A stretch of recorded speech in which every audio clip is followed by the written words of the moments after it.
you for joining us on the new Live at 5 edition of the Nikki Maduro Show. I'm Nikki Maduro. She is Kim McAllister. Now, we have to be abundantly clear. We were not lying. This was quite the coincidence.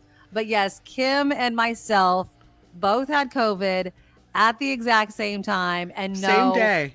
We were never together. Like never together. I could show you guys the text messages. I texted Kim saying, look, I was going to push through. I haven't been feeling well, but I just tested positive for COVID, so I have to isolate.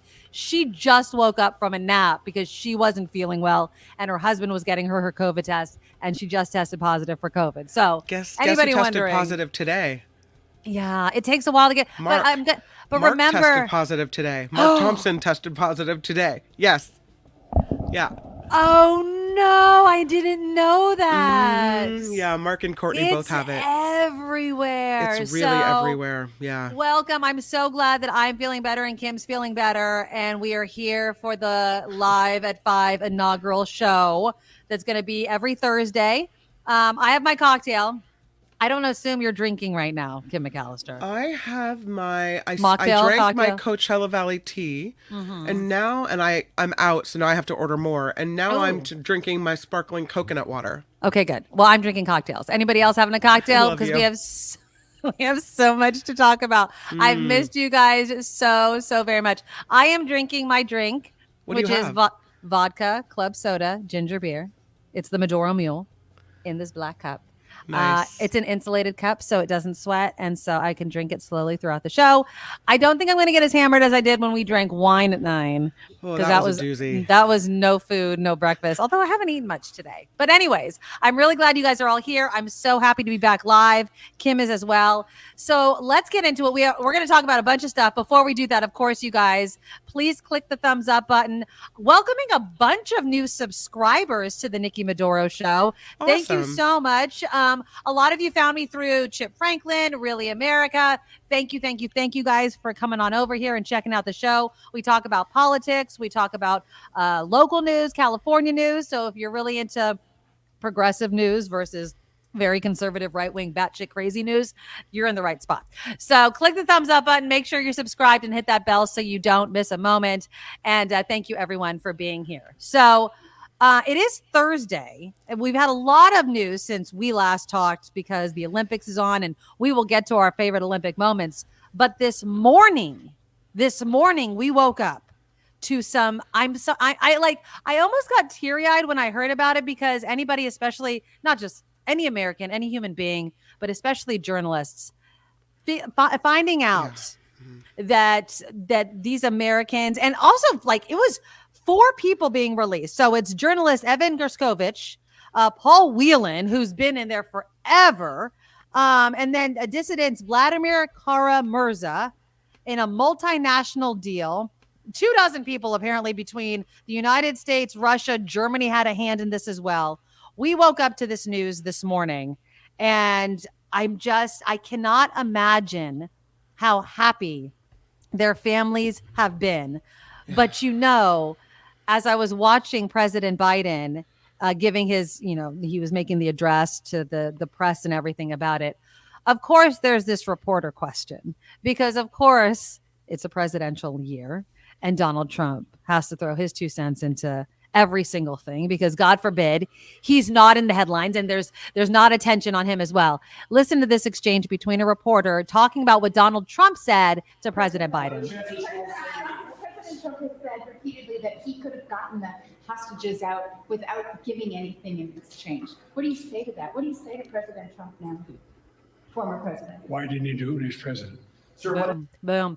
And it's true. I mean, Donald Trump can say everything that he wanted to say. The wall was never built during his presidency. He never fixed healthcare in this country during his presidency. The only thing that he ever did was take away Roe v. Wade and Pete Buttigieg just said, and give tax breaks to the wealthy. So those are the only 2 promises that Donald Trump actually kept. But for him to try to piggyback him on the good news of a very complicated prisoner swap was a bit insane. I'm just saying. Well, and it was a perfect thing to say. And I don't know if everyone heard it because it was kind of a little hard to hear. But what the reporter asked was, Trump said that he could have made the swap without having given up anything. No. And what President Biden said was, why didn't he do it when he was the president? Exactly. Why didn't you do it? If you could have done it, he didn't do it when he was president. He didn't do a lot of things when he was the president. He failed at a lot of things. And so that was, I thought, the perfect response. Exactly. And it was. Honestly, the families and everyone, I mean, all of us watching and waiting for this day to happen, we don't need to have it complicated by Trump getting in the mix here. This is a joyous moment for Americans, having our people come back. Exactly, especially after so freaking long. But as I was teasing in the kind of the thumbnail for the show, Kim, Trump has been melting down. Okay, I'm going to say this. The timeline between the assassination attempt, I'm going to still call it that because somebody lost their lives, even though I do think that the damage done to Trump was minor. Bullets flew, someone lost their lives. It was a tragedy. Okay, I'm not going to make light of what happened to him, okay, or what happened at that rally. But any sort of bump in sympathy or polling that Donald Trump got from that has been eviscerated by Biden stepping aside and Kamala Harris coming in. And I just can't enjoy it anymore in seeing Donald Trump completely. Now, I'm gonna add an asterisk at the end of this. Completely melt down and say things that are just totally off the wall crazy. At the same time, though, my question to you guys, and let me know in the comments, and I'll get to your comments. I promise. Do you think that it's going to be sustainable? Like, do you think that people have become smart to Donald Trump's nonsense and is just so tired of it? Or do you think once the kind of, all right, were the newness of Kamala Harris running, then the tides are going to shift back and Trump might be able to make some more headway? Because I'm just saying, Donald Trump has said some crazy ass stuff lately, starting with this. Now, I'm going to get to the National Association of Black Journalists. Do not worry. But it actually started, and what was very concerning was this statement that he was making regarding voting. And again, Christians, get out and vote just this time. You won't have to do it anymore. 4 more years, you know what? It'll be fixed. It'll be fine. You won't have to vote anymore, my beautiful Christians. I love you, Christians. I'm a Christian. I love you. Get out. You got to get out and vote. In 4 years, you don't have to vote again. We'll have it fixed so good you're not going to have to vote. So a lot of people are saying, what the hell are you talking about? Is that concerning to anyone? Like, are we worried about this at all? Because yes. mean, especially given, the whole Christian nationalist Project 2025, every single thing that, Donald Trump is saying, it's just, it seems to be falling in line. He's trying to separate himself from Project 2025. It's not working. So then people like Tom Cotton were coming out and says, obviously he was joking. Does he look like he was joking? Was there any sort of joking going on there? I think they're trying to say that, what he meant was he'll have America so fixed and repaired that then you won't have to, it won't be like a battle like this. It'll just be an obvious choice, perhaps. But that's not what he said. No, and I'm done with this. Yeah, exactly. You don't have to vote again in 4 years. It'll all be fixed. You won't have to worry about it again, which means worry about it this one time, and then you won't have to vote because, I don't know, the inference is you won't have the choice anymore. Like, you won't have the opportunity. We're going to fix it. We're not going to let the Democrats ever win another election. We're going to rig the system so much. Isn't the most American thing you can do. As if having a choice, a voice, and a vote isn't the most American of things to do. He's telling people they'll never have to vote again. Well, he doubled down. So Tom Cotton and others are like, oh, no, he didn't mean that. Loon, Nikki. He's crazy as a loon. He's losing it. So Laura Ingraham, who I cannot stand. I swear to God, woman, I cannot stand Laura Ingraham. I mean, anyways, so she's trying to help Trump literally remove the foot from his mouth, right? Like, she's trying her best to be like, they're trying to say that you didn't mean what you mean. Look at this exchange. Donald Trump, Tom Cotton, and the rest of you being like, he was kidding. That's not what he really meant. Listen to how Donald Trump tries to explain it. It's the most ass backward explanation that's not even true, because how he tries to explain it has no sense in reality. Attacking you for other ridiculous reasons. They're saying that you said to a crowd of Christians that they won't have to vote in the future. Yeah, let me say what did I mean by that. I had a tremendous crowd speaking to Christians. I mean, this was a crowd that liked me a lot. I think I'm at 97% or something. And they're treated very badly by this administration, okay? Catholics are treated unbelievably. They're like persecuted. And if I might say, before I go into the other, Jewish people, if you're Jewish and you vote for Biden or the Democrats or Kamala or whoever's going to run, I guess it's going to be her. But if you voted for her or the Democrats, you should have your head examined, because nobody's ever been treated so badly by this. This administration is destroying Israel, et cetera, et cetera. So with respect to like a statement like I made, that statement is very simple. I said, vote for me. You're not going to have to do it ever again. It's true, because we have to get the vote out. Christians are not known as a big voting group. They don't vote. And I'm explaining that to them. You never vote. This time, that's vote. not true. Straight. No. You won't have to vote anymore. I won't need your vote. You can go back So to you don't have to vote for you because you have 4 years in office. Look. Christians are known. You know who else doesn't vote? Gun owners don't vote. But just to be clear, what you're saying, though, you're not saying it's being interpreted as you are not surprised to hear. No, by the left as well. They're never going to have another election. He's saying there's not. So First time I've even heard. Can you even just respond to that? I said Christians.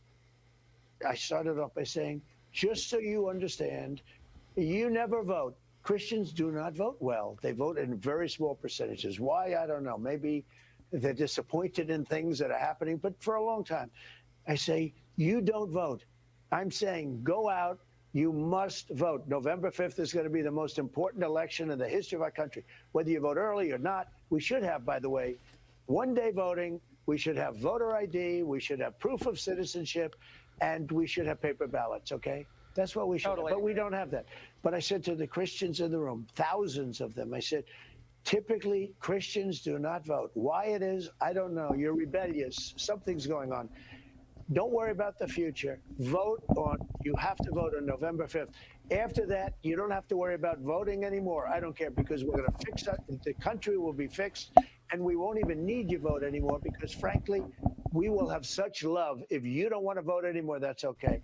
And I think everybody understood it. Nobody understood it. Nobody understood it. And it doesn't even make sense. Christians, Catholics, gun owners? Are you kidding me? They vote. That's why we're in this freaking situation, is they vote. And I don't know where he's coming up. I don't know why he's trying to pull all that crap out of his butt, but I'm just saying, he's absolutely losing it. And I'm just really enjoying it. That and the JD Vance memes about him having sex with socks and couches. I'm just absolutely loving everything about this. I would enjoy it more if I didn't see polls still so close. And while I understand that Kamala Harris is rising in the polls, I still look at these numbers and maybe there's a 2-point, difference between them, which still means to me that half the country, or half the voters asked, are looking at Trump as a viable option after all the ridiculousness that comes out of his face. Well, you also have to figure, polling takes time. Kamala Harris did just jump in the race. Yes, it's been a little bit, but it hasn't been that long. She also has to prove herself. She actually hasn't chosen her vice presidential candidate. I think there's a lot of things that are going well for Kamala Harris. I think the fact that nobody's challenged her, so she is the presumptive nominee. She has the delegates, so it won't be a contested convention. That's good. The Olympics is going on. Donald Trump's assassination attempt is old news. Her joining the race is big news. She's going to ride the coattails of whoever she chooses as her VP pick. That's going to give her at least another week. And we're now in August, September, October. Those 3 months. It's still a lot of time. A lot of things can change, but Trump is not helping himself, and JD Vance is doing nothing to help him. As a matter of fact, I think he's kind of an anchor around the heel of Trump at this point. Yeah. Because he hasn't said anything positive. No. He hasn't brought a group of people forward to say, listen, these are the people that are behind me and I can offer them to you. Looking at him, you would have thought maybe he'd bring Ohio voters, more in line with the Trump campaign. But I don't think he's done nothing but push people away and offend different groups of people. Yeah, it's not pretty. No, it's not. Now, the other obviously hilarious thing, of course, was what he just did the other day, which was going to this kind of, I don't know if it's a roundtable discussion. I don't know what it was sold to him as. It was supposed to be an hour-long conversation in front of the National Association of Black Journalists. Now, I don't know why Donald Trump decided to do this. He said it was I think it was supposed to be an hour. They cut it off at a half an hour. It got testy from the get-go. This was like the first question that was asked by Rachel Scott of ABC News, who was like, now every Democrat's like queen right now because she was not taking any of his BS. And while I will say this, it was quite a tough question to lead with. I think it was a completely valid one as well. Totally valid. Start by addressing. And if you're the president or someone a lot used of to people this, did not I'll think. be quiet. No, go ahead. What are you going to say? I was going to say that there's some that would agree with Trump that this was just right out of the chute. This question was really rude. The fact is they have very little time with him. She shakes his hand. She says, welcome. Right. And then she launches into it. Yeah. And my point is, if you're the president or were the president and are a candidate, you've reached this level of being able to answer questions, of talking to voters, right? Then you should be able to handle this. We shouldn't have to tap dance around and bow to you and play with niceties. Exactly. We should be able to get to the heart of the matter and get the information out to voters. He had a huge opportunity here to answer a question in front of a group of people that he's been trying to court.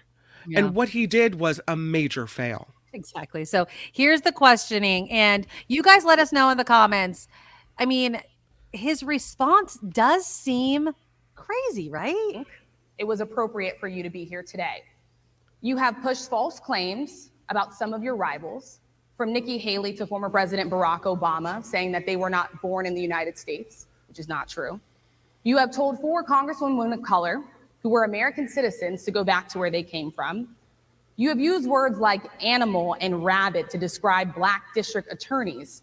You've attacked Black journalists, calling them a loser, saying the questions that they ask are, quote, stupid and racist. You've had dinner with a white supremacist at your Mar-a-Lago resort. So my question, sir, now that you are asking Black supporters to vote for you, why should Black voters trust you after you have used language like that? Well, first of all, I don't think I've ever been asked a question so in such a horrible manner. First question. You don't even say, hello, how are you? Are you with ABC? Because I think they're a fake news network, a terrible network. And I think it's disgraceful that I came here in good spirit. I love the Black population of this country. I've done so much for the Black population of this country. I can't believe that she questions his behavior towards other Black people in this country, and that's how he responds. Like, I don't know. I mean, I can understand from a human aspect, he was being, kind of cornered, and he probably doesn't like it, obviously. He was looking to the crowd for probably a friendly face, and he wasn't probably getting very many. But at the same time, this is what I wish she would have done instead. And obviously, I don't think it was possible. They apparently were having some microphone issues. I wish some of these journalists that are going to do these questions, instead of reading what he says, do a MFing montage of him actually saying it. Yep. You know what I mean? Like, that's you, right? That's your mouth. That's your mouth saying all of those words to that person right there. Because he can't argue when he sees himself do it. But because she's voicing it, now it's not him. It's her being nasty. It's not him being nasty. But other than that, I thought she was totally valid for the question. So he gets used to giving these interviews to journalists journalists in the loosest sense of the term who have an agenda and who aren't going to challenge him, right? And so, when you actually ask him the real questions, when you want him to be accountable for his statements, when you want him to be accountable for the person that he is, he's so surprised that you would have the audacity to bring it up. How dare Me? you bring up the things that I said in front of the public and microphones? Like, And yes. if you're going to say something, now, no matter how awful it is, own it. Yes. Either apologize for it and say, you know what, I misspoke. You're right, I shouldn't have said it. Or if you own it, then say, I said it and here's why. Yeah. But don't just turn it around and go, I can't even believe you asked me that. Yeah. Well, really? Because I can't even believe you said half the stuff that came out of your mouth. Well, exactly. And I just feel like we shouldn't have to tiptoe around somebody that wants to be our president. Like, I don't have to coddle you. You want to be one of the most powerful people in the world. You shouldn't need coddling. You shouldn't need to have, translators for every time something asinine comes out of your mouth. This is what he meant to say. How about we just take him at his word? Whatever comes out of his mouth is what he meant. Right. That's how we should, because that's adults, right? I say it, I mean it, I have to own it. Like, that's how things should work, especially if you're running for president of the United States. And I just feel like he's losing it. Again, I just feel he doesn't like being back on his heels. Although I urge caution, because I feel like this could be, a replay of 2016. Everyone's like, oh, Hillary's running away with it. Hillary's running away with it. But the only thing that gives me comfort is we played that game. We saw that movie and we don't want to do that again. So maybe it's different. I had a relative that would say things and not realize how offensive they were, like about race and stuff. And your mouth would drop open and you'd be like, I can't believe this just happened. I can't believe here I am in my own family home. Yeah. And these things are being spewed forth. It wasn't done maliciously. The person just didn't understand that, that we live in different times, or that it was inappropriate then and it's inappropriate now. It's this old, I hate to say it because I love old people. And I know not all people are the same, but it's like this old person in my mind for this particular relative and Trump, this old person mentality, right? Yeah.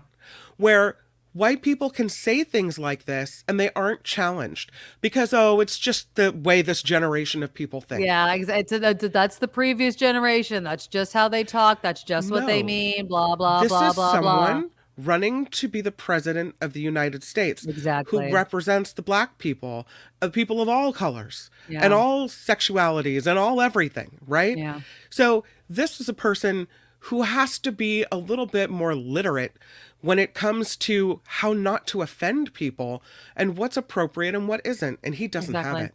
Exactly. Eric says, I'm still concerned about the Electoral College. The Republicans have gotten away with gerrymandering a lot this year, and a lot last year.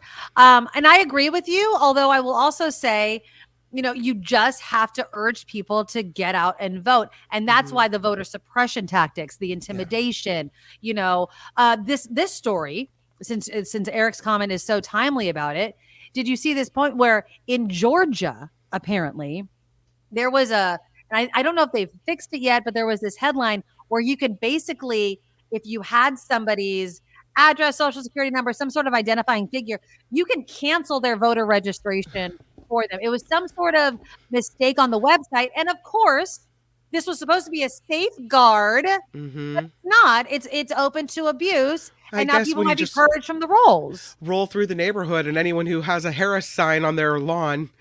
Report them and take them out. At Smith Drive, we don't need to have your ballot sent to us anymore. Exactly. Ridiculous. Exactly. And it is ridiculous and it's scary. Now, one more from this, that again, this is the other thing that it keeps being brought up, especially regarding Kamala Harris, is that she's this DEI kind of hire, right? That it's the diversity, equity, and inclusion. So here again is just another quick clip of Donald Trump again in front of the National Association of Black Journalists being specifically asked about his comments. She was always... Hold on, I want to make it larger. Here we go. And she was always of Indian heritage, and she was only promoting Indian heritage. I didn't know she was black until a number of years ago when she happened to turn black, and now she wants to be known as black. So I don't know, is she Indian or is she black? She has always But you know identified what? as a black I woman. She went to a respect either historically black one. college. I respect either one, but she obviously doesn't, because she was Indian all the way, and then all of a sudden she made a turn and she became a black person. Just to be clear, sir, do And you I believe think, that I think she is somebody should look into that too when you ask continue in a very hostile, nasty tone. It's a direct question.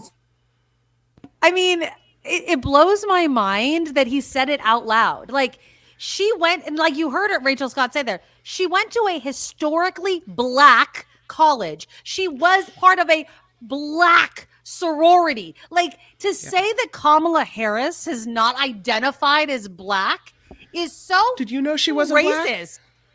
Were you aware of this? I was more aware that she was black than that she of her Asian descent. Honestly, I will be was not completely honest. Until she was, I didn't know her. I really honestly didn't know her ethnicity until really we learned more about her as she was becoming vice president. And then I did learn more about her. I didn't actually care. But this is the back thing. when I she don't was actually care that much to find out about these things. But Back when she was elected vice president, yeah, it was all over the news. It was all she over the has a news. mother from India and a father from Jamaica, right? Everybody knew this. There were specials done on who she is and what her background is. All of a sudden, So, she turned black. Like, we've known how this do for a you while. say Like these this, things all of a after- sudden, this is news to you.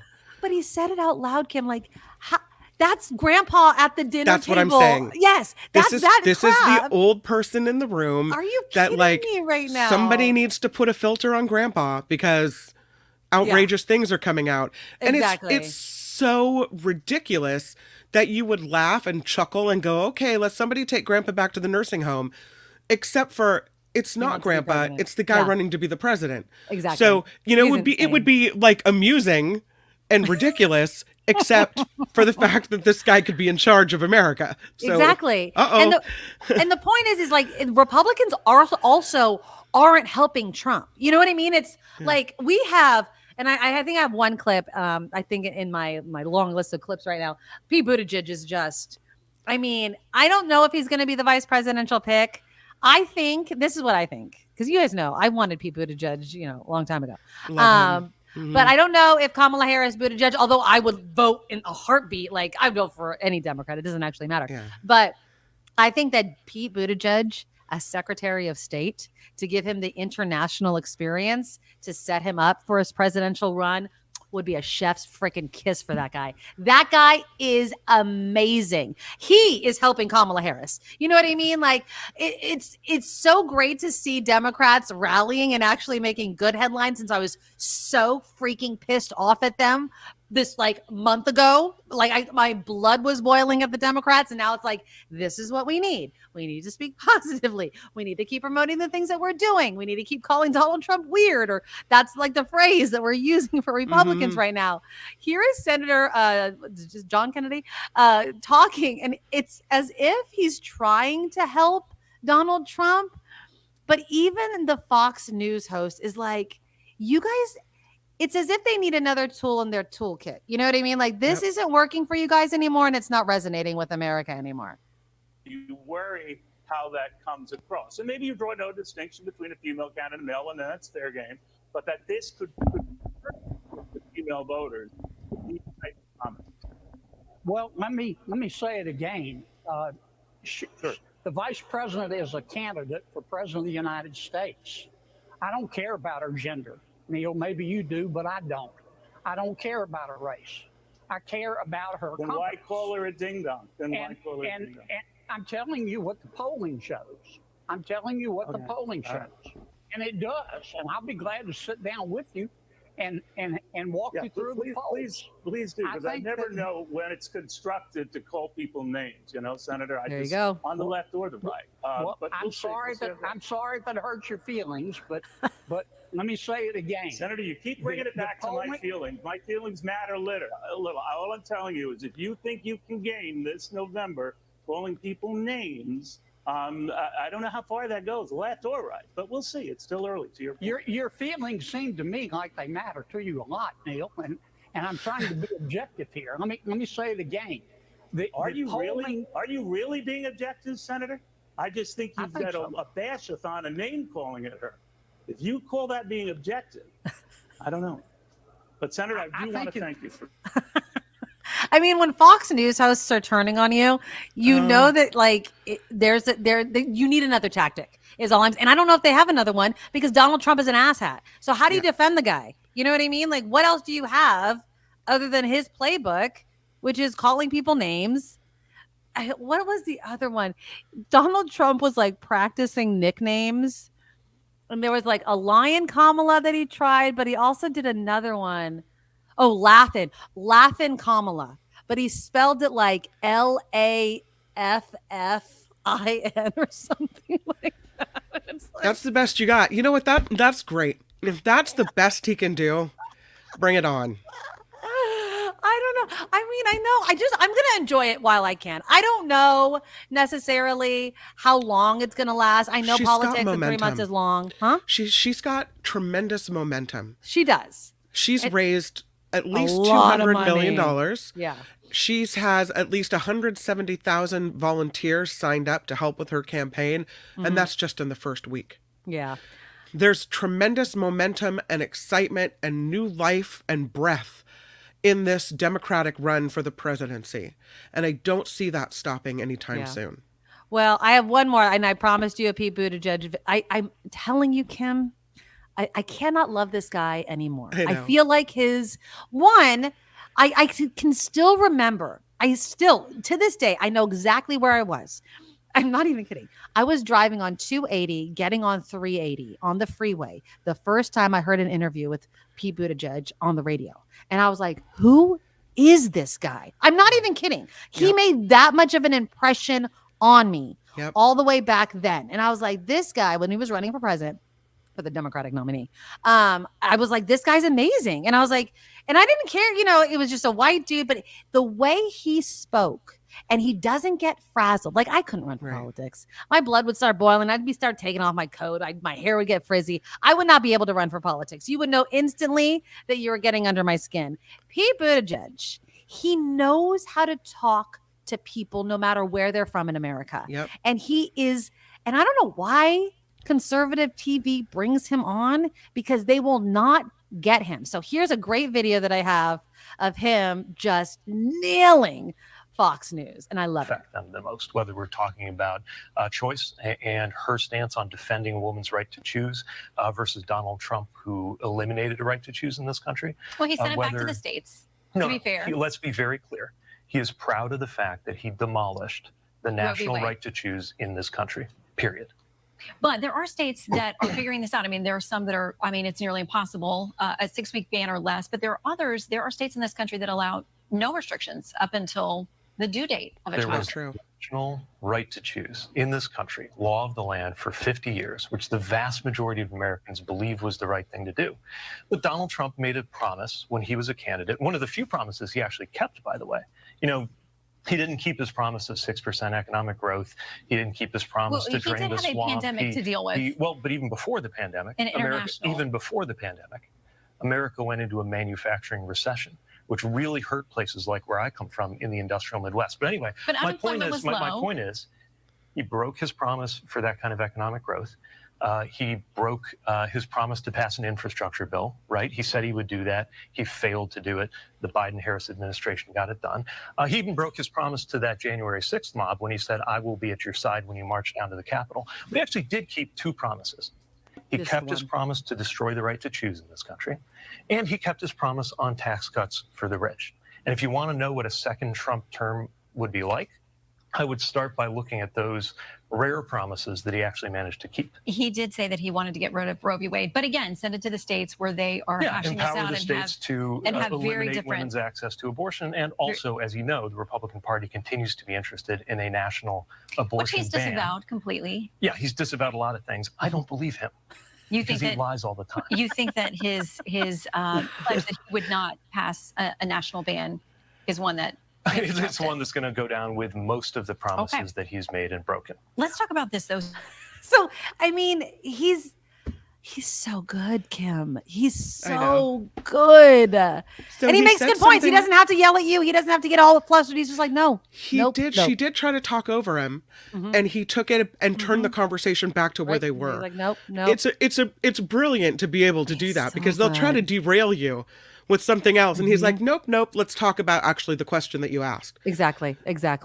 He said he made the same points on Jon Stewart. I think, is it The Daily Show that he does once a week? Yeah.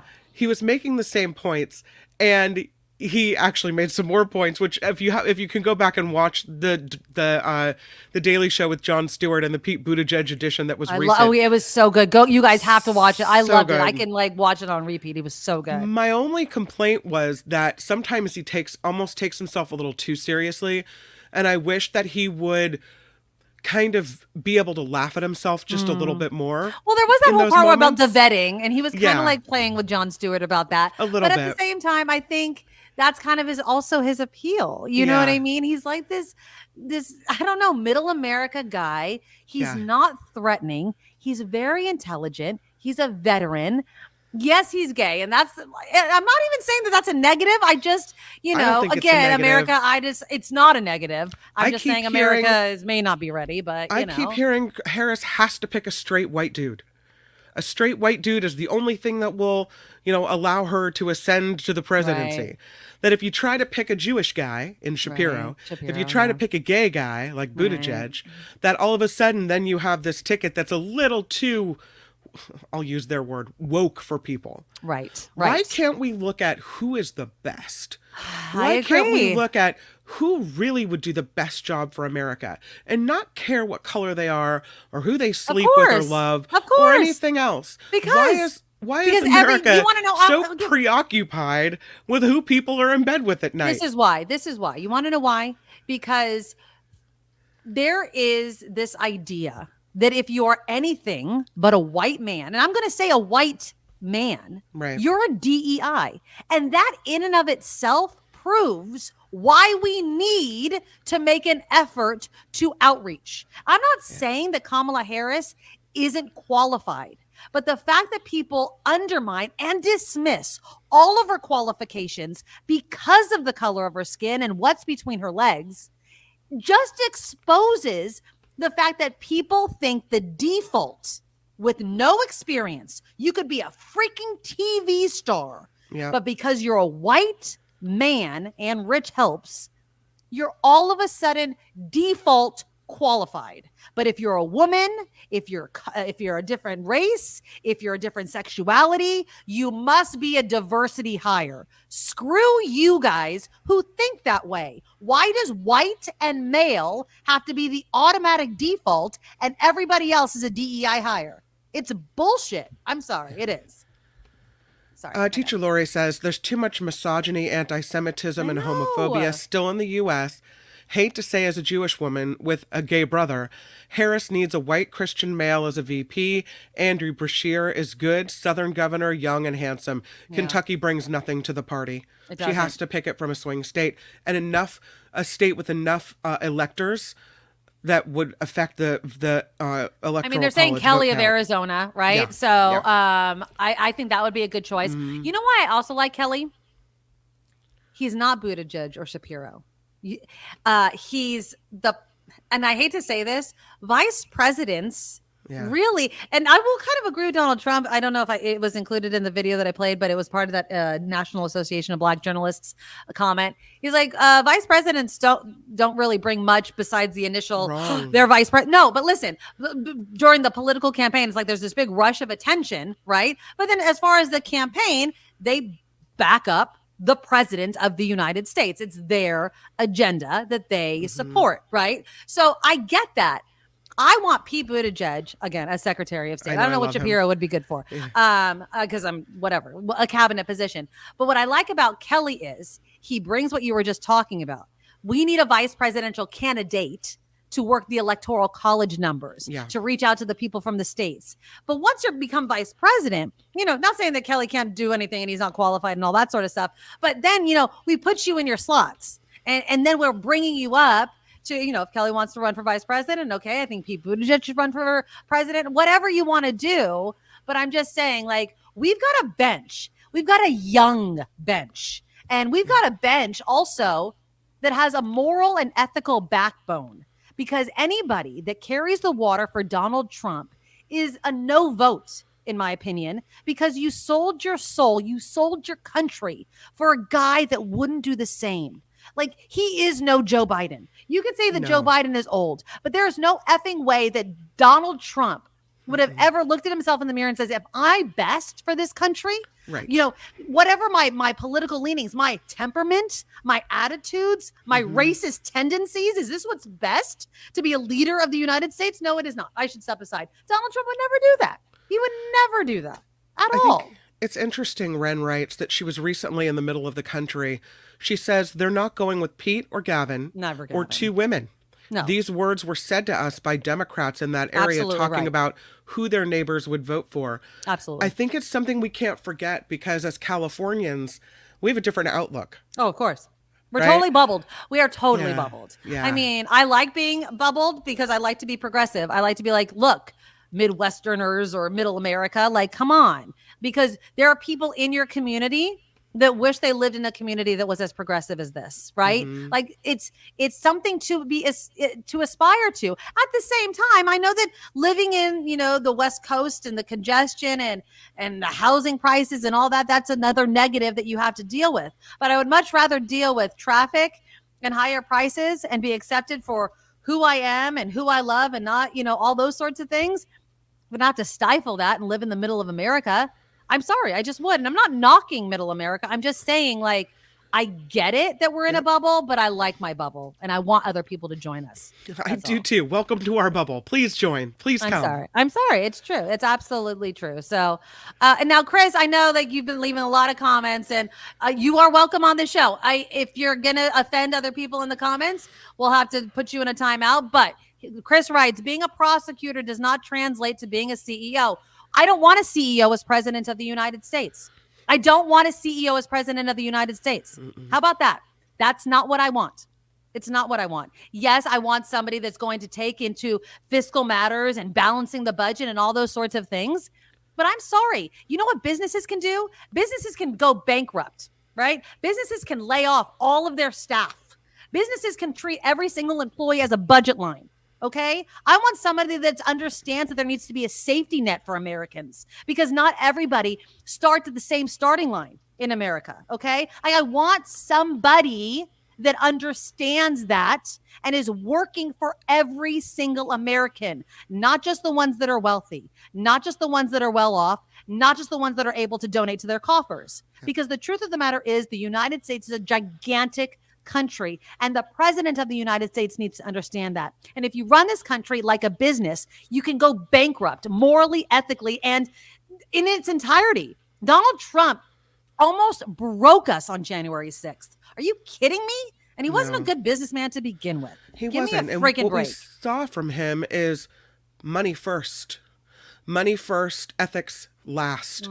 From his university to his casinos, to most of the businesses he's been involved with, if not all, right? Even charged with fraud and convicted in New York. Right. So this is a fraudulent person who puts money first and ethics last. Right. That's not the president of the United States.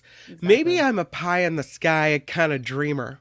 No. The president of the United States is someone with strong character who loves America. Like, this is where you're going to laugh at me. This is where I'm going to lose a lot of people. Like Harrison Ford in Air Force One.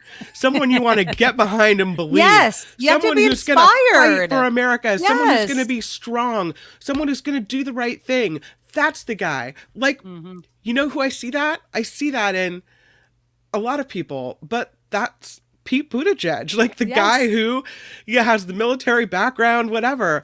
Kamala Harris, I believe, loves America. I believe these people would put the country before themselves. And that's what I want. Exactly. Someone who will protect our rights as Americans. Someone who puts the country first and not money first. And while I you want can a great buy economy, Trump. You it can has buy to be, Clarence Thomas. it You can has buy to all be those people. a total package. Trump is offering to sell the environment to fossil fuel CEOs for the highest bid. That's not character. That's not moral character. That's not doing what's right for us. Exactly. So, again, you really just have to realize that while on one hand, yes, the resume of a president, or the job description, I should actually say, the job description of a president includes so many things. It really does. But the truth of the matter is, Donald Trump wasn't good at his job. Yes, he appealed to those with money. Yes, Right. he appealed to those of certain, and they had a loud megaphone and they're like, we were doing so good. You were doing so good. You weren't doing good if you were a minority. You weren't doing good if you were a woman. You didn't feel welcome in your own freaking country that you were born in because you looked different or your skin was a little too dark. Even if you were born in this freaking country, Donald Trump made it okay for people to question whether or not you were even an American because you didn't look like him. That is not a leader. And that is what comes with the job of president. And so he disqualified himself even before he was elected in 2016. And I can't believe people are still buying his BS and that he's even close to Kamala Harris, but he is. All right. Anything, last thoughts? Because I was going to move on to homelessness. What seems to be different this time is somehow the messages from the Democratic Party got muddled.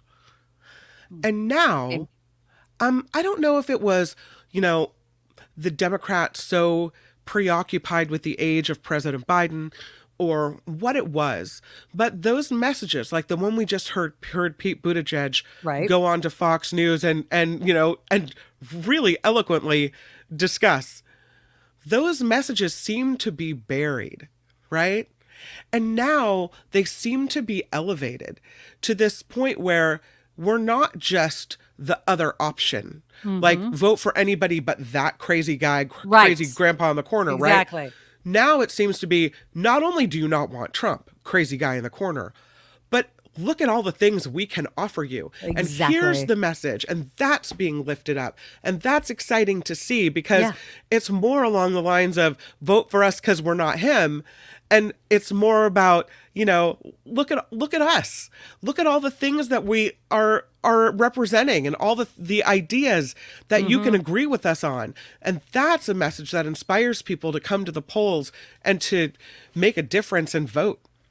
Well, and also I think the thing is, and I'm not knocking Biden, but again, his age really has been showing and I'm not going to use the word stamina, and because he does have a stutter, I think that and his age has made him not be able to kind of, sing from the mountaintops all the things that Democrats have been doing and will do because of all of those things. And now we have a younger voice in Kamala Harris who can be like, Joe, as she calls him, Joe, I got this. This is what we've been doing for you. You know what I mean? Like a stronger voice to promote what's been done and what they are going to do. And that's what was needed. There needed to be this fire lit. And it's not to take away from what the Biden-Harris administration did, but we needed that voice. It's what was missing at that debate. It's what was so disappointing. It was like the zingers that we needed. It's what Biden was able to do back in 2020 that he's just unable to do now. And so again, I got emotional when we talked about it when he stepped down. What he did for this country, again, what he did in 2020 and what he's done this year will go down in history as one of the most selfless things an American president has ever done. And I don't care if you're a conservative or a Democrat or whatever. It has to be so difficult and you have to respect it. And, now we're hoping that it was a coup of Democrats. Shut the F up. It was only Biden that could have done it, and it was what Biden decided to do. And I'm honored that he was our president, and I think that he's going to really be remembered as one of the best presidents because of what he helped this country achieve and what it saved us from, which was another Donald Trump, hopefully, presidency. So, Jesus. Well, to bring it closer to home, and it's still kind of political, San Francisco has begun doing these homeless sweeps. Now, to bring you guys up to speed, if you don't remember, and if you guys don't live in California and you're just joining us, the Supreme Court ruled that San Francisco and other California cities can kind of remove these homeless encampments because before, San Francisco and other cities, their hands were tied because the rule was you couldn't touch these homeless encampments. Basically, if they didn't have anywhere to go, that you couldn't move them, you couldn't arrest them, you couldn't do anything. And so even if you offered them a place and they decided they could decline, right? They could decline it. So now it's like, nope, we're not doing it. So obviously, and you knew this was going to happen, is that once the homeless encampment sweeps start, people are going to be like, you're being too aggressive. So here's one of the videos. This is from the San Francisco Standard, it's a publication that's been actually doing a pretty good job reporting on the sweeps and the cleanups and everything like that. Here's one of them that kind of went viral because it was an interaction between a homeless person and the public works and police that were out there. So here's a video of that. So you can't grab everything. Hey, can't grab so he's trying to keep his tent. The sleeping bag, but letting him keep. Relax. Please relax. Hey, too much. Too much. Look at me. Turn back. So he's basically saying Gavin Newsom says homeless encampments are no more. And that's basically what the officer was telling him, is like, dude, like there's no more. Like, you got to get out. You got to get out. Now, some people are saying, and the San Francisco Standard was reporting, that the warnings of we're sweeping the encampments out wasn't necessary or wasn't given ahead of time. The others were saying they were throwing away everything. They weren't letting, the homeless people keep the things that they actually needed. They were just leaving them with their clothes on their back and nothing else.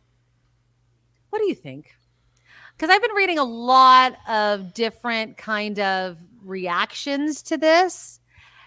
And I will say, at least this is just anecdotal from the ones that I've read. People are like, too bad, so sad. You guys have had enough warning and people are just fed up. I feel like you need to give people warning. I feel like you need to say to them, listen, in 24 hours, we're coming to clear away this encampment. If there are things that you want to pack up and take with you to the shelter, please do so. I think you need to, it's like an eviction. You need to let people know what's going to happen. Right. Here's the problem. And you and I have talked about this before, which is you can't allow these folks to be on the street because it's not good for them. It's not good for society. It's not good for anyone. Right. Right. And so you have to get them help. Here's the problem.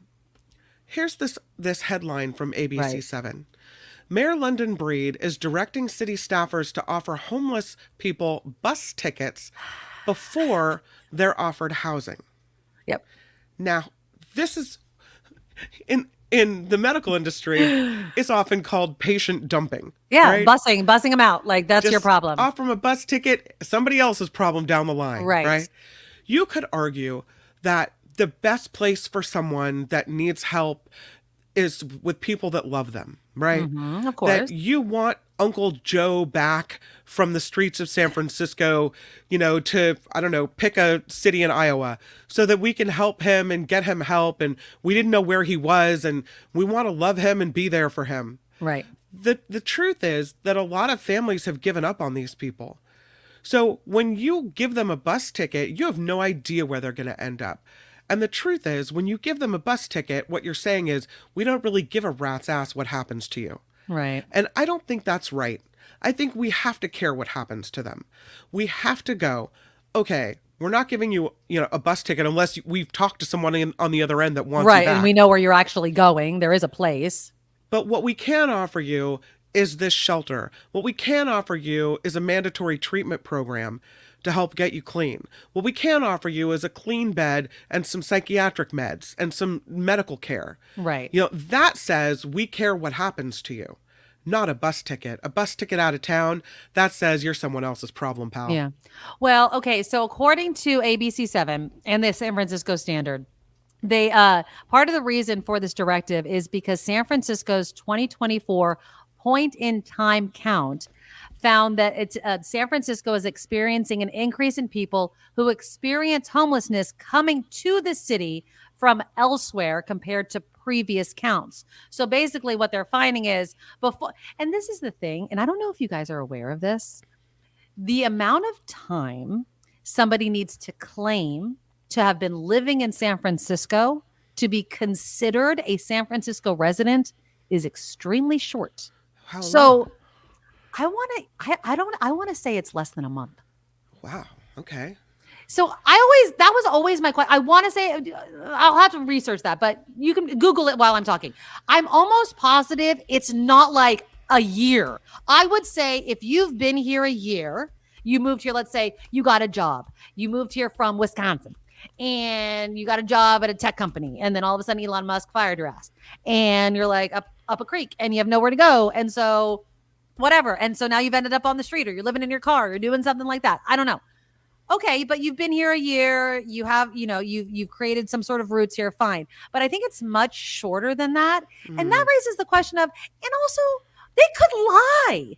And I'm not saying all homeless people are liars, but if somebody comes up to me and says, are you a resident of San Francisco? And I have nothing but a tent and garbage with me. Okay. And I'm not being harmful or being mean here. I mean, okay, I have a tent and whatever crap I have with me. Okay.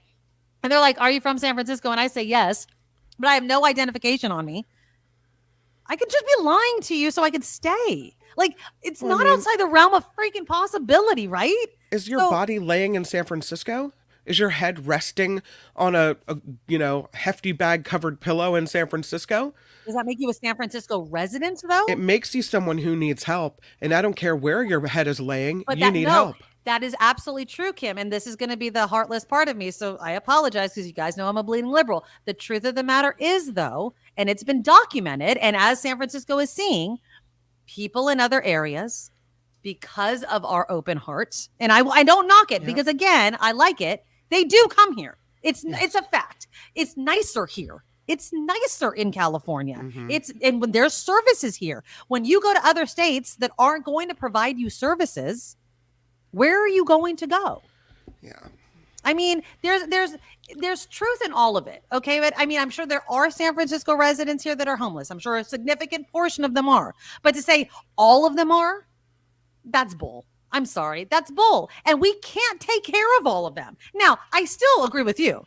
Bus tickets where I don't know where you're going is weird. And I don't know. I don't like. And where's that money coming from, London? Like, am I paying for this? Or San Francisco people paying for it? Like, what, the bus ticket? Yeah. Like, who's paying for the bus tickets? Oh, well, Nikki, if you're going this way, the bus ticket is an awful lot cheaper than a shelter bed. Okay. It behooves this. Is this kidnapping? Do they know that they're going? Like, is it the same thing as the migrants? If it wasn't morally bankrupt, it would behoove the city to buy an entire ticket load, like pamphlet full of bus tickets, plane tickets even. But then they'll just come back. They'll take a trip to Vegas. They'll gamble. If you're and come homeless, back. how do you get money to buy an expensive cross-country bus ticket or plane they ticket? ended up here somehow. Yeah, well, send them back. See, how do homeless people have cell phones, Kim? I mean, how do people? They figure out a way, is what I'm saying. You know what I mean? Like, people are take you some time to make your way back to the street in San Francisco. I mean, what I don't else know. are you doing, though? You know what I mean? I'm like, not advocating that by any. I'm not advocating by that any either. means. But I'm just saying, like, in the scheme of things, if you're worried about the cost, right? You know, look at the cost of shelter beds. Look at the cost of security for the RV, camping spots. But they were that they had to open up a candlestick. Look I at don't the cost wait. of the tent city and the sanitation and all the thin outreach and everything else. And what it's doing to obviously, and also our economy, because the bad headlines and people not wanting to go to cities like San Francisco because of, and I will say San Francisco, if you haven't gone, and I haven't been there in a while, but I'm telling you, it is so exaggerated. It is so exaggerated. I've always made this analogy. If you hang out in a bathroom all day, you're going to think your world is shit, right? Like, leave the Tenderloin. And yes, the Tenderloin is bad. There are pockets of San Francisco that are bad. There are pockets. There's so much more of San Francisco that is gorgeous, that is so full of culture and vibrancy and life and, oh my God, the events. And they're really trying. But everybody's like, yeah, but look, there's a piece of crap on the floor right there. It's like, all right, put your nose in it. And that's your world. Fine, if that's what you want to do. But that's not all of San Francisco. And I hate the headlines that have just sucked all of the good news out of San Francisco. The same thing's happening to Oakland. I mean, Oakland has major problems, but that's more of a city policing issue. San Francisco also has a bit of that issue, but also the headlines they can't get away from. Uncle Russ says San Jose just plays whack-a-mole with the homeless population. I will say San Jose has made a lot more progress. I would say, just anecdotally from living in San Jose, driving around, than San Francisco or Oakland or other cities have. Absolutely. I mean, you walk downtown San Jose, it is miles, head and shoulders above San Francisco. Are you kidding me? Like, yes, there's pockets of homeless encampments here and there, but no, it's no. Ms. Organic says, oh, come on, give me some Reaganomics cheese with my wine. Yeah, what, trickle down economics? You know, the rich are just going to, give us all of their money because, yeah, they believe in that sort of thing because that always happens. Wasn't it? Was it San Rafael? I want to say San Rafael. There was a police officer, I think it was a police officer that was captured on video trying to offer a ride to a homeless person or a pair of homeless people into San Francisco. Okay. So surrounding communities, knowing there's more services for them, just take them into the city and dump them somewhere. Yeah. I mean, I want to lead with compassion. I always want to lead with compassion, but I also want to say, like, we can't be stupid either. Like, there is a medium. You can't swing the pendulum too far one way or the other because that's how we kind of got into this mess, right? It's like, oh, let's just let people. Because I remember when I was a reporter in Sacramento, it was when the first tent city started. I mean, this was years ago. And I understood it. It's like, well, shoot, like they don't have anywhere to go. It's a tent. They were keeping it clean. But then all of a sudden, very quickly, remember Occupy Oakland? All of a sudden it was one thing. And all of a sudden it became a bunch of, young people that just wanted to hang out because I was there in the middle of the night interviewing these people, doing drugs and just hanging out. Like it wasn't about the banks. Old time, right? Yeah, it wasn't about the banks and it wasn't about capitalism and income inequality. It was like partying and all that kind of crap. So there is, both happening at the same exact time. And I'm telling you, we need to kind of keep it in reality. We need to understand when things are working and not working. And it's not a failure to say, look, homeless, we love you. You have to take the shelter and you can't be here. You cannot be here anymore. Yeah. That's not heartless. But we also have to make sure that there's a place for them to go and not just a bus ticket and a goodbye, good luck. Yeah. You know what I mean? Like sayonara. Sayonara is that's not going to work. So no, I just think, let's just kind of lead with compassion. And I think that's going to be the best way to do it. All right, let's get a couple of comments from you guys real quickly. And then we're going to wrap up the show with some of your favorite Olympic moments. Cause I don't know. So I started my new job, people. And how is it? You like it? I absolutely love it. I've only been there a couple of days. If those of you that don't know, the reason why we are doing this weekly live show, live at 5 o'clock somewhere, mocktail, cocktail, talk about the news, is because I did get a new job. And so I'm working, during the day. And so I'm doing this job at night. I am the health clerk / office assistant at this middle school in San Jose. And it is something so outside of something I've ever done before that I'm so excited about it. Like I really love all the ladies that I'm working with. They're so nice, Kim. You would love them. I feel like I have slid in. They're all like our age. Okay. Like the one woman has kids, literally our kids' age, right? So 2, and it's very welcoming, but school hasn't started. So I also feel like I'm very much, I have no idea. The chaos is coming. Yes. But I'm excited. I've met some of the kids that have come in. I'm really I'm excited to meet the kids, help the kids, be another advocate for the kids, because you guys know that that's just what I love to do when I volunteered at my kids' school. And yeah, I'm really, really, really, really excited about it. It's only been 3 days. I'm not doing it to get rich, but I am doing it to, regular buffer paycheck, everything sister. that we're doing. Exactly. Yep. And it's 15 minutes from my house, Kim. Yep. And I don't have to wake up at 3 o'clock in the morning and drive to San Francisco. I do love talking about the news. I love so much the fact that we're going to continue doing this show. I would miss broadcasting and talk shows and news. I have the news on I have my own office. Like I have an office.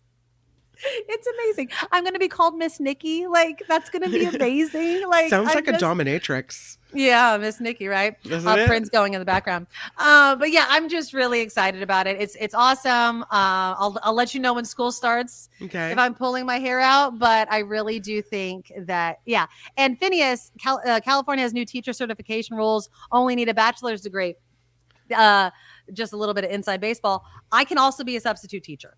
I got my certification to be a 30-day emergency substitute teacher at the almost to the day that I got the job that I have right now. Wow. So I decided to work within a school to see how it runs and kind of be there. And so I'm really, really excited about it. I wanted to start a new job in education. And so I'm excited. You guys keep asking me if they know who I am. No.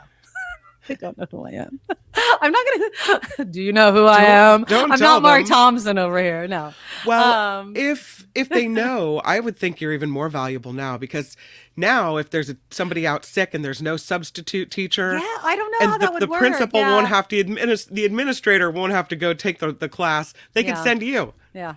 You know, who knows? But I'm just really excited, and it's just something completely out of my wheelhouse. I've never done anything like this.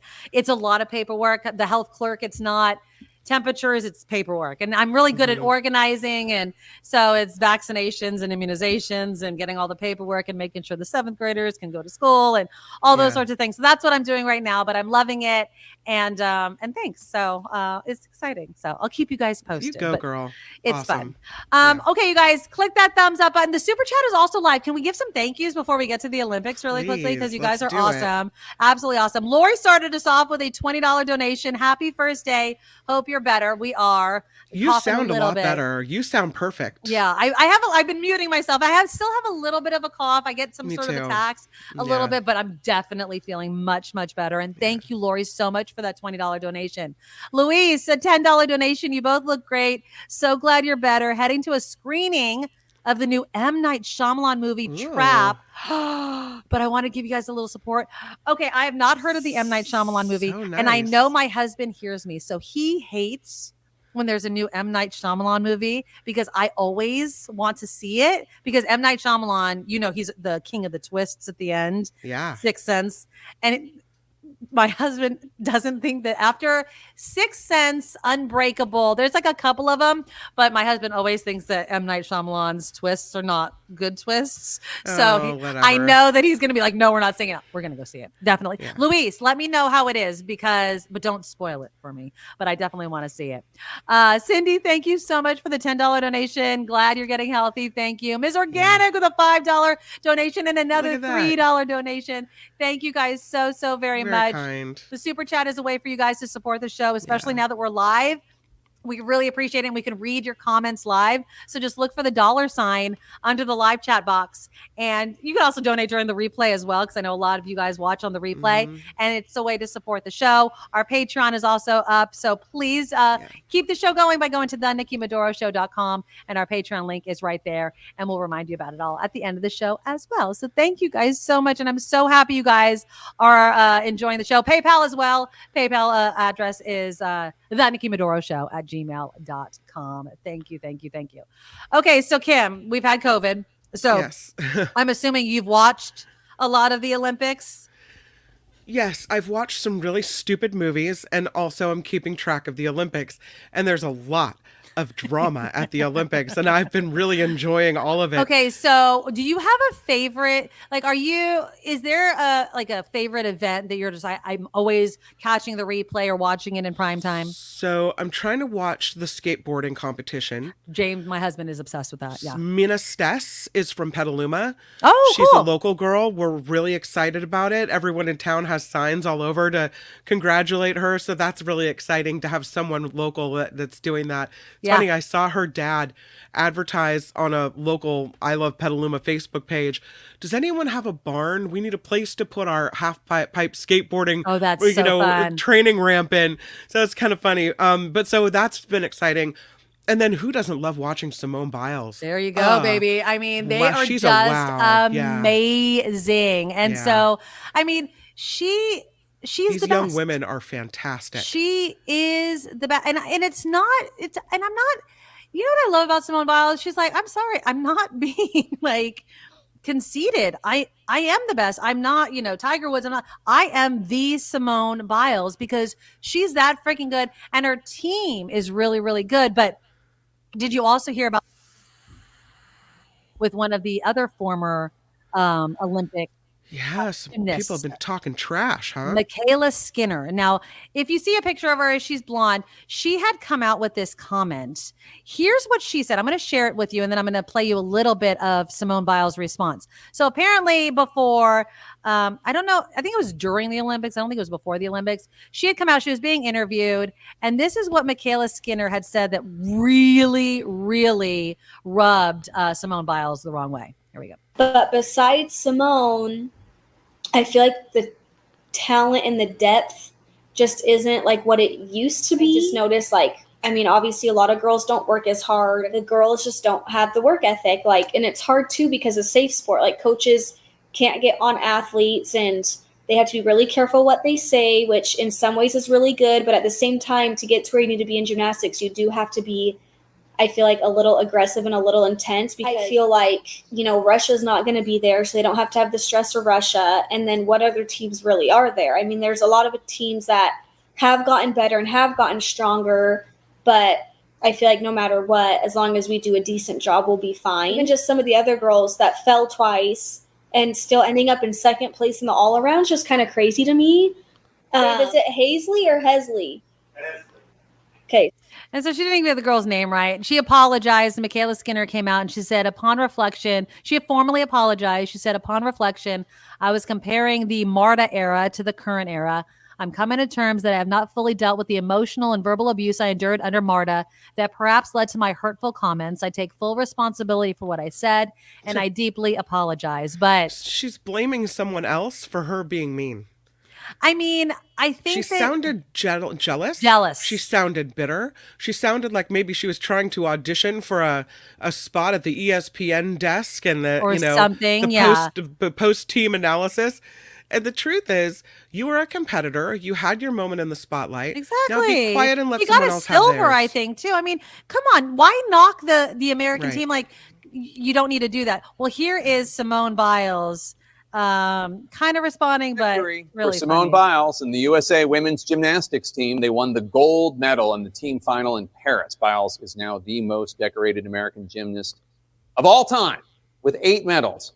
There was a cheeky moment we want to share with you at the post-win news conference when former American gymnast and Olympic gold medalist and past guest on the lead, Aly Raisman, asked Biles about whether or not the team had an informal nickname it had given to itself for the games. What is your team name? What's your team name? Don't say it. I'm not going to say it. Abbreviate it. Just abbreviate it. F-A.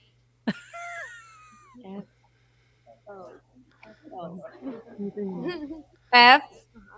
Around and find out. Oh, yeah. That was so easy. Abbreviate it. So F around and find out is kind of the nickname that they gave the team because they're good. I mean, they're all good and they all support each other. And I think that, Michaela Skinner didn't need to do that. I think that maybe she was in the middle of an interview and maybe got caught up in it a bit, but they're amazing. And I don't miss gymnastics. It's so quick though. Like all the celebrities are there. Lady Gaga, Tom Cruise, Snoop Dogg. Flava Flav is sponsoring the women's polo water polo team. And apparently, I think, who was it? A relative of one of the water polo players had passed away right before. I think it was a sister or a sibling of one of the players. And so they wore this another clock. Flava Flav wore another clock on his chest for that player. It was really sweet. Snoop Dogg doing play-by-play is absolutely amazing. If you haven't caught any of it, just go on X or Instagram or whatever. He is. Someone had posted on social media, I don't know how he became the symbol of America at the Olympics, but everyone's loving it because Snoop Dogg is just too much. Yeah, Mick Jagger's there, Sarah Jessica Parker. Did you see the picture of Mick Jagger with all of these young people looking at their phones around him in the stands? And the caption is when you're too young to realize you're sitting right next to Mick Jagger. It's really funny. Okay, Did and you see then this? oh, go ahead. I have to show you this picture. This is Yes, Snoop I has his own want one. Olympic pin where he's puffing out the Olympic rings. Oh. How did he become the mascot for America? It's fantastic. So apparently now Snoop Dogg and Kevin Hart had done play-by-play, and I believe it was on Peacock during, I believe it was the last Olympics or during the trials. They had this offshoot show, okay? And it was hilarious. And Snoop Dogg's funny. Like, he just thinks off the top of his head. Yeah. And he does this play-by-play. Like, if you've seen him do the hurdling, the track and field hurdles, and like one of the runners jumps over the hurdles. And I didn't know this either. And that's how great Snoop Dogg is. He's like, he touched the tippy top. He went over the tippy top. I didn't know you could do that. Like, it's so funny. He's just what you need. And it's so the epitome of America, I guess. Right. You know what I mean? Like, who's this guy? It's just like funny. watching It's so watching the awesome. Olympics with a friend. Yes, instead of watching it with exactly. the commentator, which doesn't make you feel like at home at all. Yeah. But it feels like you're just watching with someone in the armchair who's yelling at the TV just like you are. Like, what the hell is that guy doing? Exactly. Yeah. It's so much fun. Now, we didn't have time to talk about, and I'm sure it's been done ad nauseum, but the opening ceremony. So, funny story. I'm in a COVID stupor as the opening ceremonies are happening. We're just sitting here. My whole family got it, right? Except my son. My son was the only one that never got COVID. My daughter got it, my husband got it, and I got it. So we're kind of quarantining, right? And so we're playing board games. It's like it's 2020 again, right? And we're watching the Olympics. I caught the medal Marie Antoinette beheading in the front of the castle or whatever one. I thought that was actually pretty cool. I was not offended. I completely must have zoned out during the Last Supper / Dionysus, whatever, Greek god thing. Yeah. I don't know where I was, but James was like, you were sitting on the couch. And I was like, I don't remember seeing it, but apparently Sitting on the couch staring into space. I guess so. So this, everyone's seen it. Everyone's saying that this was the Last Supper. They've apologized for it. I guess they kind of took from it or not took about it. Whatever. Why is anyone apologizing for that? That's the god of wine. Isn't that correct? Well, yeah, but they're just saying the whole like standing around thing. I don't even care because in all honesty, like I don't. I mean, I get it if you're offended. I really do. Like, if you're offended by it, you'd be offended. If you're I'm not offended by it. I didn't even notice it. Offended by it, you're uneducated and don't understand the symbolism. Yeah, I mean, this is not the Last Supper. This is not the Last Supper. So for people to be offended, it means they don't really understand what they're looking at. Right. And I mean, I don't see how this dude, this Greek god, Dionysus or whatever, is supposed to be Jesus. I don't know. Anyways, so that's not what I wanted to talk about. I really wanted to talk about this dude in the far left. This was a story that I kept getting sent to me. This dude on the far left in the black with the black shorts. Uh-huh. You don't know this story? Is there something interesting coming out of the black shorts? So everyone is saying that it looked like it was his junk, but it wasn't. It was a tear in his tights. So I'm going to go back. So from this, it does kind of look like, oh my God, or his balls. Right. That's what everyone was saying. Oh my God, the kids are watching. Let me share this photo 1,000,000 times. So just in case the kids missed it, see it like Janet Jackson's nipple over and over again. So everyone's like, oh my God, his balls are hanging out. No, it's a tear. You can see right there. It's a tear. You can see his legs up. It's a tear in his tights. But everyone was thinking that it was the balls hanging out. Mm-hmm. And I was like, I'm sorry. If it was the balls hanging out, is that any more gross than having these people swimming in that disgusting ass Seine water yesterday or the day before? Oh, the Seine, yeah. Is safe now. There is crap in that water that you're having these top athletes swim in. That's disgusting. A little bit of ball action that wasn't actually ball action is not that big of a deal in my opinion. My favorite Olympic story has to be the hockey player from Australia who injured his finger like 3-4 weeks before the Olympics. Okay. And he had a choice. They could stitch it up, and it would take so long to heal that he would miss the Olympics. Okay. Or they could amputate his ring finger right below the knuckle, and he'd be fine to play. Oh, I didn't catch this And story. his So he wife amputated said, it. Don't be rash. Like, think in the long term. And he's like, nope. Amputate. I'm Yeah. out. I'm going to the Olympics. How many times are you going to be able to go to the Olympics? Which This finger was apparently it? This is his third Olympics. He's a hockey player. I think is it field hockey? Yeah. He's a hockey finger player was from it? Australia. Ring finger. I don't know on Was what it his hand. wedding finger? It was I thought it was. I have to look His it up. right hand? This is my Maybe? favorite story, that you would lose, you would have a finger like mostly amputated because it's below the knuckle, Right. in order to go to the Olympics. I mean, I'm saying, yeah, okay, it's his third time, but I mean, I'm still, I would still say cut it off. I mean, how much do you really need that ring finger? It's not like the baby toe where you're going to be hobbling weird. You know what I mean? So I mean, I kind of like my fingers.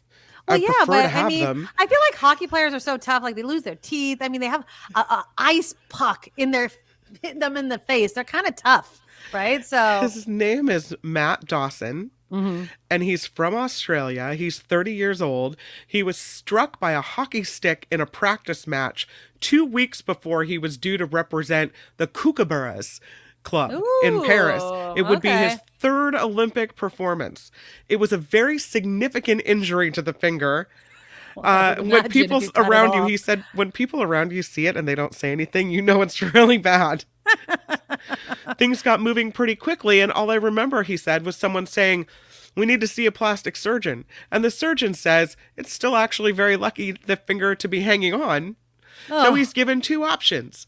Reconstruct the finger by putting a wire in it, which meant 4 to 6 months of rest to fully recover and missing out on the Olympics, or remove the affected finger. Take my digit coaches cameo. And he says, I will lose the finger, and that is that. And he does. Well, and he there you gets go. it amputated, and he's at the Olympics having the time of his life. There you Sans go. finger. Yeah. I love this dude, Superman himself, Steven Nedorosik. Yeah, he's cool. Oh, watch this dude on the pommel horse. History was made.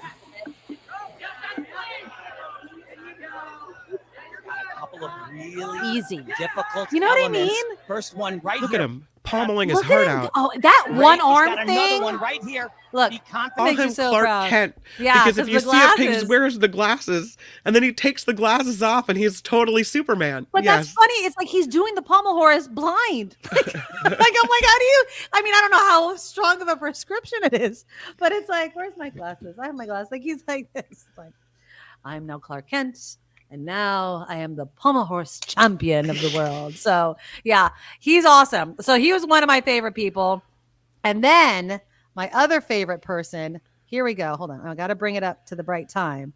And I'm sure you've seen this guy because he. By the way, go ahead. Just a quick note on the finger. It was the ring finger on his right hand. Oh, so it doesn't even matter. Doesn't even matter if he was married. I'm assuming his wife would care, but here you go. Okay, so this is my last favorite Olympic story, and my last favorite guy besides Snoop and Superman, and of course all the gymnasts, is Bob the Cap Catcher. And here we go. Oh, we need some sound here. There we go. Freaking awesome. I love Bob. He's awesome. And then I have to show this one because you guys are right. I did mean to show it. Hold on. Here it is. Hold on. I wanted to save it so you guys can get a good image of it. Did you see this picture? Hold on. Here we go. This was during the surfing competition. Oh, I love this so much. Now, they were saying it had to have been possibly two, maybe, I don't know if it was one camera that was able to do it, but it was an amazing shot of the surfer. And if you watch the video, it's such a quick kind of shot that I'm surprised that they were able to get it, because when I first saw it, I was like, how did they catch it? Oh, I'm not able to bring it up. Oh, here it is. So the Here it guy, is. the photographer, was on the back of a boat, and he said he Oh, is that caught who it was? Okay. 4 pictures in succession, and this is one of them. There it is. That's the image. So you see him, and he just, I mean, it's like a split second where he comes up out of the wave that he was surfing, and he does that because he's so freaking awesome. But yeah, that He's guy. a Brazilian surfer. His name, I think, is Gabriel Medina. Yeah, Gabriel Medina. And he he's scores a surfing. nearly perfect score on this wave. I mean, it's like a 9.9. And he's so excited that he leaps out of this barrel. And this is what happens. The board is attached to his ankle. But if you look at his feet, it looks like he's standing on solid ground. It's wild. Love it. Now, thank you, Eric. Now I'm going to have that freaking song in my head of the greatest American hero. Believe it or not, I'm walking on it. No? No? Anybody? Okay. I think thank you, my Eric. favorite picture from the Olympics, though, despite that being a really good one, is of the Olympic diver who, I think he's a French diver. And I don't know if I should show the picture because... Oh, I know what you're talking about. You're talking about the bulge, aren't you? I mean, we're talking bulge my God. City. But then they compared it to other pictures of him, and it's a consistent thing. Yeah, he's may not have been like a moment, like he was having a moment. No, that's a lot of ball work. I mean, sorry for a theme here, people, Just but saying, that's like I think that's a normal state for him. It's not like an altered state. You know what I'm trying to say? He has a lot. He's packing. He's packing. I mean, you need to.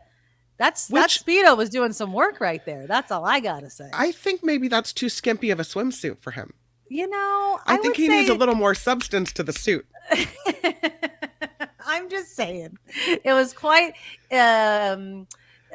flattering. I would say if you have to wear a Speedo, I would definitely say you would want to fill it out. Should I show it or should I not show it? Show it off. It's a little. It's the Nikki Maduro show at night. Let's do it. Come on. It's a little bit. I'm just saying, like, hello, diver. What's his name? Does it matter? Oh, how dare you objectify this Olympian? His name is Jules Boyer. Bouyer. He's 22. He's burning up social media because of his Speedo bulge. One fan wrote, I just really hope Speedo is getting paid time and a half. I love it. That is so awesome. Oh, well, excellent diver. Really. Honestly, well done. The Olympics I'm really looking forward to so many more things this weekend. I want to see the track and field. I want to see the Sha'Carri Richardson. The racing is going to actually today. Oh, shoot. It's today. It starts today. So August 1st. I remember I put it in my mind. I thought, or is it tomorrow? I think it's going to be on TV. I got to double check it. Sha'Carri Richardson. You remember her? She's really, really fast, but she was disqualified from the last Olympics because they said that marijuana was an enhancement. I'm like, give me a freaking break over here. So I'm really, really excited to see her against the Jamaicans. We have so many fast runners. So I'm really, really excited about that. So you guys keep watching the Olympics. Send me in your favorite stories. But I've been enjoying watching the Olympics, especially since both of us had COVID. It was quite, it was timely. It was very timely for it to be happening when we were both down for the count. Did you end up watching the Netflix special on Simone Biles? I think it's called Simone Biles Rising or something like that. I have not. It's really good. Is it good? It's interesting. Oh, I didn't watch it. Just speaking of like those sorts of things, I want to watch I Am Celine Dion singing at the opening ceremony. She's Did anybody incredible. else get caught? I was like, oh my God, I got choked up. And then the cynical part of me was like, is she really singing? But she looks like she was really singing. So I'm going to give it to her that she was really singing. But I didn't understand Lady Gaga's performance. I didn't either. It was kind of long and weird, but apparently it's a very famous French song, and it was her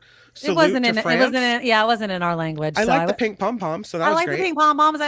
You know what? It's not in America, people. That's the whole thing with the whole opening ceremony. I'm like, why are we offended? It's not us. Americans, stop clutching your damn pearls over every friggin' thing. It's not that big of a deal. All right, well, that is our show. I thank you all for being here today. I think we got through so much today. So we will be back here next Thursday night. Get your cocktails or your mocktails or your water or whatever. Yep. And make sure that you're subscribed. Click that thumbs up button, you guys, though. Make sure that you are subscribed and share the show with your friends. Let them know about the new day and time of this show and hang out with us on the evenings. It's just going to be a fun time. We're going to talk about all the week's news. We'll digest everything. Sometimes it'll be more serious. Sometimes it'll be fun. We try to include so much because it's an important time of year, but we want to have fun as well. The Super Chat is also live, so I want to say thank you again to everybody that donated to the show and throw some of your names up there once again. Lori, Louise, Cindy, you guys, thank you so much for donating to the show. Ms. Organic with a couple donations as well. If you guys want to donate even during the replay, because I know a lot of you listen in the replay because you can't join us live, we appreciate every single donation that we get. And become a Madorable. That's what I call the people that watch the Nikki Maduro Show by going to thenikkimadoroshow.com. Click the Patreon link and sign up to be a monthly subscriber. And PayPal as well. Go to paypal.com. And the email address is thenikkimadoroshow@gmail.com. And we do have a sponsor as well, Auntie Tabby's Island Flavors. She has this delicious barbecue sauce. Now, I do need to let you know, her hibiscus and pineapple hot sauces right now are on hold. So right now, grab the guava barbecue sauce. But this guava barbecue sauce is an award-winning sauce. So she just won an award in this food competition. So if you go to auntietabbys.com, make sure you use the coupon code NICKKIM. It's right there on your screen, NIKKIM, and you get 10% off every single time you order. And again, it's this Jamaican guava barbecue sauce. Tabby is from Jamaica, and a portion of your order goes not only to our show, but it also supports skateboarding lessons for kids in Jamaica to keep them off the streets and give them something positive in their lives. So it's definitely a good cause, and it's a delicious sauce. So check it out. And the hot sauces are coming back on. She just has to make some more and all that kind of stuff. So auntietabbys.com. We appreciate you guys so, so very much. Get it while you can. Get it while you can. All right. We love you guys. We'll see you next week. Bye-bye. Nikki, you're all so awesome. Miss Brown, like a beautiful blossom. You're also the best. I really can't rest. You're all so awesome. Wow. Okay.